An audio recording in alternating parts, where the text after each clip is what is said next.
तो ये परमेश्वर की महिमा है। अब सुने ध्यान से, जब आप प्रार्थना करोगे निरंतर, यीशु मसीह की आंख के पुतले बन जाओगे, तो क्या करेगा वो आपकी लड़ाई लड़ेगा। और उसकी लड़ाई लड़ने की तरीका क्या है? जो आपके खिलाफ खड़े होंगे सबसे बदला नहीं लेगा वो, बस किसी किसी को मारेगा, किसी किसी को मारेगा, मतलब जान से नहीं मारेगा, बता रहा हूं, मार भी सकता है वो। मैंने आपको बोला है और मैं हमेशा नहीं बोलना चाहता ये। जो लोग जादू टोना करेंगे, बहुत बुरी तरीके से जादू टोना करेंगे, उनमें से कितने लोगों को वो मार भी सकता है जान से, और आपको बताएगा भी कि मैं उसे मार रहा हूं, वो रुकेगा नहीं तो आपको भी आके बताएगा वो। और आप, लेकिन आप कह सकते कि प्रभु रहने दो, आपके हाथ में होगा अगर उनकी आंखें की पुतलियां बन जाए तो। लेकिन ये बात छोड़ दो, दूसरी बात को याद रखो। देखो, अगर मैं यीशु मसीह की आंख की पुतली हूं और लोग मेरे खिलाफ खड़े हैं, मुझे गिरता हुआ देखना चाहते हैं, मुझे बीमार देखना चाहते हैं, मुझे दुखी देखना चाहते हैं, तो उनको यीशु मसीह बदला नहीं लेगा। क्या करेगा? उनको स्वस्थ रखेगा। जो लोग आपके खिलाफ खड़े होंगे उनको स्वस्थ रखेगा, निरोगी रखेगा, उनको लंबा उम्र देगा। क्यों? और वो उनको आपके पास रखेगा। वो पास मतलब आपके आसपास ही, और उनको दिखाएगा कि देख, तू इसके खिलाफ खड़ा है, मैं तुझे स्वस्थ रखूंगा और तेरे आंख देखेंगे, जीवन भर इसे ऊंचा करूंगा। उन्हें नहीं मारेगा, उन्हें बीमार भी नहीं करेगा, उन्हें चिढ़ाएगा। वचन में लिखा है, दाऊद ना जब इस लेवल में पहुंच जाता है ना, परमेश्वर बोलता है, दाऊद तू मेरे आंखों की पुतलिया है। तो बोलता है, देख दाऊद, अब मैं तेरे दुश्मन के सामने तेरे लिए भोजन तैयार करूंगा। दुश्मन के सामने क्यों भोजन तैयार कर रहा है? चिढ़ाने के लिए। परमेश्वर ने कहा, देखा हमारी संबंध ऐसा बन गया है, तेरे दुश्मन को नहीं मारते हैं, तेरे दुश्मन को कुछ नहीं करते हैं, वो अपने हाल में रहेंगे, स्वस्थ रहेंगे, लेकिन उनके सामने तेरे लिए भोजन तैयार करूंगा और तू खाएगा। मुझे बहुत मजा आता है जब मैं पढ़ता हूँ ये वाला ना। पहले आंखों की पुतलियां तो बनो। जो लोग आपको गिरता हुआ देखना चाहते हैं, पता चला कि भाई वो तो उसने और एक जमीन खरीद ली। जो आपको गिरता हुआ देखना चाहते हैं, पता चलेगा कि उसका बेटा तो अभी अच्छा पढ़ लिख के कमा रहा है, उसकी बेटी के अच्छे घर में शादी हो गई। उनको चिढ़ाएगा लेकिन स्वस्थ रखेगा। तो कभी कभी लोग ना गुस्से में क्या कहते हैं, मेरे पास आए हैं और एक ने कहा ना कि बाबा ऐसे नहीं प्रार्थना कर सकते कि वो मर जाए। मैं कहा, नहीं कर सकते ऐसा प्रार्थना, ये परमेश्वर के हाथ में, हम कुछ नहीं कर सकते, ये पाप है, ऐसा प्रार्थना मत करो। कभी कभी कितने लोग आपको इतना दुख देते हैं और आपका मन में भी ठेस लग के आप चाहते कि मर जाता, ये तभी अच्छा होता, लेकिन परमेश्वर उनको मारेगा नहीं, उनको स्वस्थ रखेगा और उनके आंखों के सामने आपको ऊंचा करेगा और बताएगा, जिसके खिलाफ तू खड़ा है ना, ये मेरे आंखों का पुतलिया बन चुके हैं। सुन रहे हैं कि नहीं? तो ये होता है मेरे साथ। हाँ, मुझे मजा आता है। जीवन भर होंगे। सब बोले हालेलुया। पहले बने तो ये वचन सबके लिए पूरे नहीं होते हैं। आपको यीशु मसीह के आंखों की पुतलियां बनना है। कैसे बनना है? प्रार्थना करते हुए मन बना ले कि बोले, परमेश्वर मैं हर हाल में प्रार्थना करूंगा। और ऐसा नहीं कि देखो पिछले हफ्ते प्रार्थना की, इस हफ्ते नहीं कर रहे, ऐसा नहीं। करते रहो प्रार्थना, उनको खोजते रहो और बस यीशु मसीह को ही मानो। आप यीशु मसीह के आंखों के पुतले नहीं बन सकते हैं बहुत सारे ईश्वर को मान के। आपके लिए बस एक ही खुदा होना चाहिए, एक ही परमेश्वर होना चाहिए, तब वो बन सकते हैं। आपके हाथ में चुनाव है। जितने लोग नए आए हैं, मैं आपसे जबरदस्ती नहीं कर रहा, आप ठीक होके चले जाएं, मुझे नहीं फर्क पड़ता। लेकिन जो यीशु मसीह की आंख की पुतलियां बनना चाहते हैं, उनको एक ही परमेश्वर मानना है, एक ही। 10 जगह नहीं जाना, इधर भी इधर भी इधर भी इधर भी नहीं। और जो यीशु मसीह को भी मानते हैं ना, एक समूह है ऐसा जो यीशु मसीह को मानते हैं, नाम भी लेते हैं यीशु मसीह का, लेकिन वो बोलते हैं भाई पूजा भी करो, ठीक है, पूजा भी करो, ये भी करो, वो भी करो, और यीशु मसीह को भी मानो। उसमें भी मत जाना। ये गांव में आते हैं ये लोग, और कभी कभी चमत्कार भी होता है उनसे, कभी कभी उनके द्वारा चमत्कार भी हो जाते हैं। चमत्कार तो जादू टोना करने वाले भी करते हैं। चमत्कार के पीछे नहीं है हम जीवन के पीछे लगे हैं। यीशु मसीह बस चमत्कार नहीं करता, जीवन देता है। समझ रहे हैं कि नहीं? बस एक ही परमेश्वर आपका होना चाहिए, एक ही, बस एक। इसीलिए मैं बोल रहा हूं ये मुश्किल है, मुश्किल है। हर साल प्रार्थना करनी है, हर हफ्ते प्रार्थना करनी है, हर हफ्ते मतलब हफ्ते में एक बार, साल में एक बार नहीं बोल रहा हूं मैं मिला के बोल रहा हूं।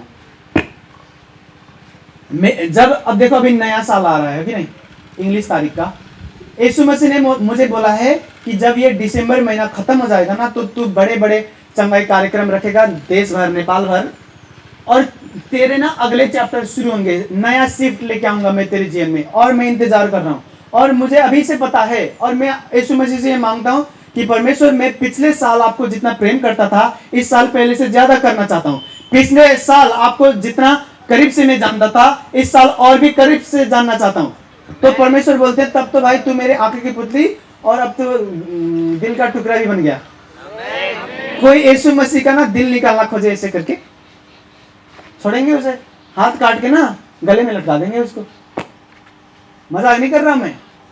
आप यीशु मसीह के दिल के टुकड़े बन जाए, और वो कोई आएगा और आपको विरोध करेगा, आपको मारेगा, आपके ऊपर जादू टोने करेगा, उसके मतलब यीशु मसीह के दिल को मार रहा है वो।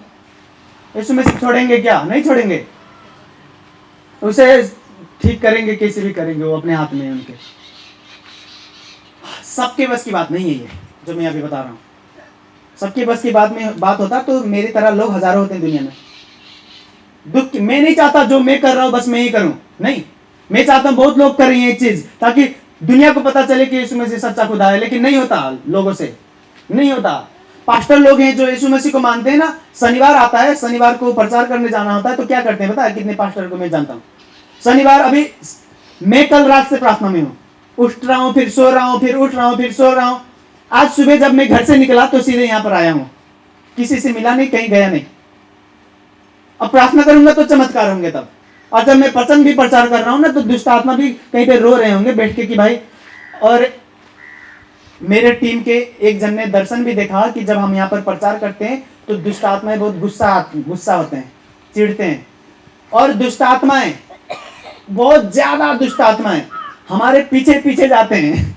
जब यहाँ से हम वापस जाते हैं ना रूपंदेही, तो पीछे पीछे पीछे पीछे आते हैं गुस्से से, और वो मारना चाहते हैं, विरोध करना चाहते हैं, हमारे खिलाफ खड़े होना चाहते हैं। लेकिन हमारे जेल में जो सामर्थ्य है वो हमें बचाए रखता है, और वो वापस लौट जाते हैं। हर बार होता है ये, हर हफ्ते होता है, हर हफ्ते। जो सामर्थ्य हमारे जीवन में परमेश्वर ने दिया है ना, सबको दे सकता है। लेकिन सब वो करे तो जो हम करते हैं, एक दिन प्रार्थना करेंगे, 2 दिन करेंगे, 1 हफ्ता कर देंगे, छोड़ देते हैं उसके बाद। जो जवान लोग हैं ना, जवान लोग, वो कब आते हैं चर्च पे? लड़की को पटाते हैं पहले तो, फिर लड़की बोलता है कि ना जी हम तो ना करेंगे आपसे शादी, हम तो केसरिया से करेंगे। तो क्या होता है? तो वो लड़का बोलता है मेरे अभी ना मैं बहुत दुखी हूँ, क्या करता हूँ, चलो बपतिस्मा ले लेता हूँ। तो आते हैं बपतिस्मा लेने, 2-3 महीने के बाद एक और लड़की पास आते हैं, पटा लेंगे उसको और बोलेंगे भाई लड़की मिल गई, चर्च क्यों जाना। ऐसे मैंने देखा है।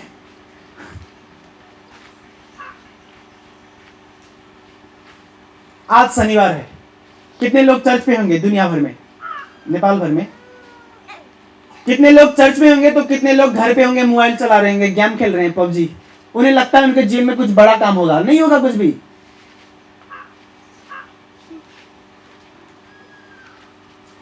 मोबाइल खेल के बैठ रहे हैं। आज मैंने एक लड़के को, आज मैं जब यहाँ पर आ रहा था ना, तो आने से पहले मैंने एक को देखा, वो यीशु मसीह को मानता है। मैं कहा तू चर्च क्यों नहीं गया? वो डर गया मुझे देख के। उसने कहा यार आज ये रास्ते किसे आ गए, और 2 उंगली में पता नहीं क्या लगाया था वो, तो हम चलाते नहीं उतने मोबाइल, तो पता नहीं काला काला इतना पंजा की तरह, और ये पता नहीं ऐसे चला रहा था। मैं कहा ये क्या है? पता नहीं क्या बोला, मुझे समझ में नहीं आया। उसे गेम खेलने में आसानी होता है। मैं कहा तू यही कर रहा है चर्च जाने की? देखो, आपके भविष्य शैतान के हाथ में नहीं है, आपके भविष्य परमेश्वर के हाथ में भी नहीं है। आपके भविष्य आपके हाथ में है, और आप उसको उठा के देखो। ये भविष्य, मान लो ये आपका भविष्य है, हाँ, ये भविष्य ना शैतान के हाथ में, ये बाइबल है ऐसे तो, लेकिन उदाहरण दे रहा हूं कि ये चीज ना भविष्य है, ये ना शैतान के हाथ में है ना परमेश्वर के हाथ में, आपके हाथ में है। और कितने लोग होते हैं अपने भविष्य को उठा के शैतान को दे देते हैं ऐसे, और अपने हिसाब से वो चलाएगा। कितने लोग होते हैं अपना भविष्य उठा के परमेश्वर के हाथ में देते हैं, फिर परमेश्वर चलाता है। भविष्य शुरू में ना तो शैतान के पास है ना तो परमेश्वर के पास, आपके पास है। आप क्या कर रहे हो? यही आपके भविष्य लिखेंगे। मैं कहा तू दुख पाएगा ऐसे करेगा तो। चुपचाप बैठा रहा। मैं कहा मुझे देर हो रही है तो मैं आ गया इधर। मैं अच्छा दिख रहा हूँ, वो भाई मुड़ मुड़ के दिख रहा है। वो बोल रहा कि भाई कौन है यार, वो हीरो दिख रहे हैं, ऐसे ऐसे करके, वो गिर ना जाए कहीं। मजाक कर रहा हूँ मैं। समझ रहे हैं कि नहीं वचन? सुन रहे हैं? मेरे और परमेश्वर के बीच में जो रिश्ता है ना, कुछ भी हो जाए दुनिया में, मैं निश्चिंत रहता हूं ये मुझे बचाएगा। जो हमने बना रखा है ना एक दूसरे के बीच में, ये मुझे बचाएगा। मैं, मेरे दिमाग में विश्वास अपने आप बढ़ते हैं। जहां पर भी मैं जाता हूं प्रचार करने, और कितने लोग पहले पहले मुझे बोलते थे कि भाई पास्टर है वो बोलते थे रोगी ठीक नहीं होंगे तो बेइज्जती हो जाएगी आपकी। तो मैं कहा आप अलग दुनिया में रहते हो, हम अलग। मुझे भरोसा है जो मेरे परमेश्वर के साथ संबंध बनाए हैं ना, वो संबंध के कारण से रोगी ठीक होते हैं। तो उन्होंने बनाए नहीं। मैं अभी आपको बता रहा था कितने पास्टर कैसे होते हैं। हम दिन भर रात भर प्रार्थना करके आते हैं यहाँ पर, हमें पता है ना हम अपने भविष्य के लिए सीरियस हैं। कितने पास्टर होते हैं शनिवार के दिन जाते हैं चाय पीने, ऐसे घर पे नहीं पियेंगे, बाहर जाके, और घड़ी देखेंगे, बोलेंगे 11 बजे हाँ है चर्च जाना, 11 बजे जाके कर लेंगे प्रचार, 10:30 बजे तक चाय पीते हैं वो। दूसरे दोस्त आगे बोलेंगे साहु जी 2 कप अजय, दूसरे दोस्त आगे बोलेंगे साहु जी 2 कप अजय। पी के जब उठना होता है तो दूसरे हमें भी बुला रहे थे। हम एक पास्टर साहब के अंडर में काम करते थे। उस वक्त हम प्रार्थना नहीं करते थे उतना, रात को करते थे, दिन भर हमें काम करना होता था चर्च के, जैसे ये लोग कर रहे हैं।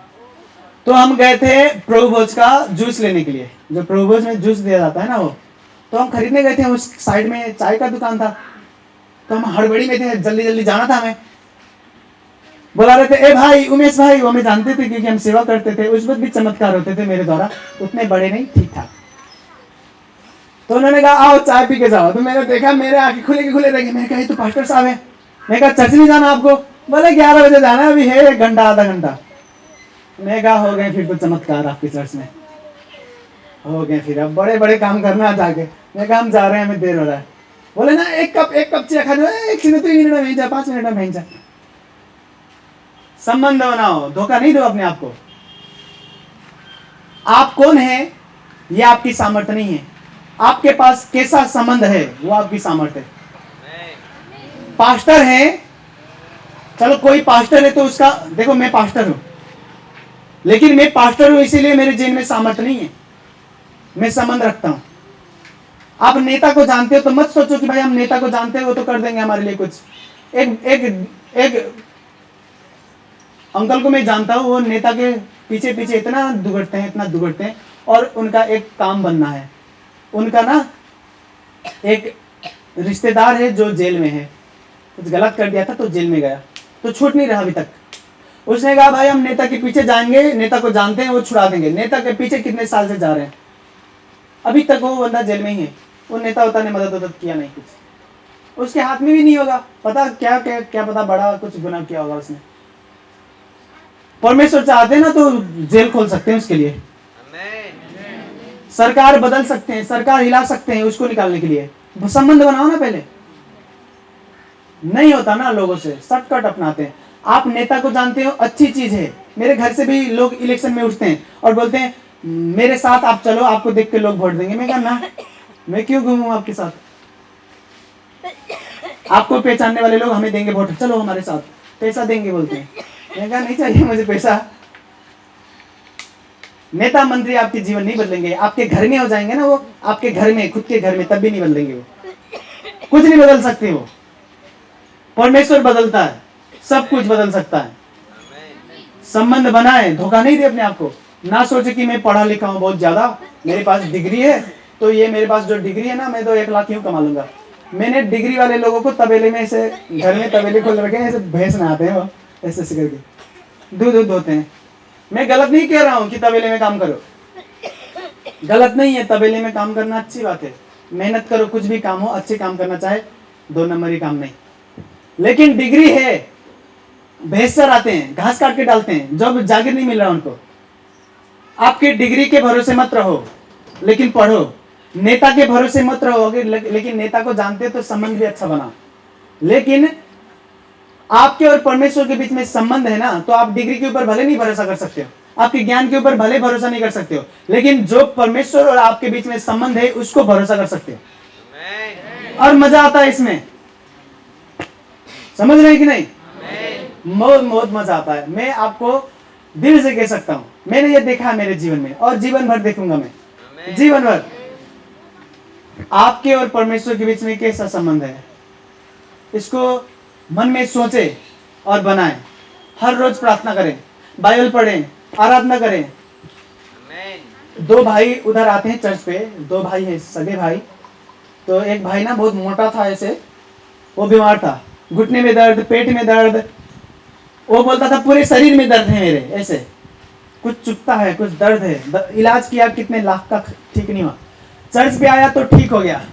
तो अभी क्या करते हैं, वो नए नए हैं तो गाना भी नहीं आता उन्हें, तो घर पे जाके दोनों भाई शाम को ताली बजाते हुए गाना गाते हैं। तो उनके आस पड़ोसी बोलते हैं कि भाई ये क्या पागल हो गया, क्या जवान लड़की क्या कर रही है, इतने जवान जवान पागल हो गए, ये जनी घर का भजन गाते हैं करे।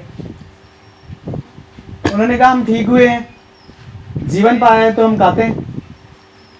शुरू में संबंध बनाओ तो लोग चिढ़ाएंगे।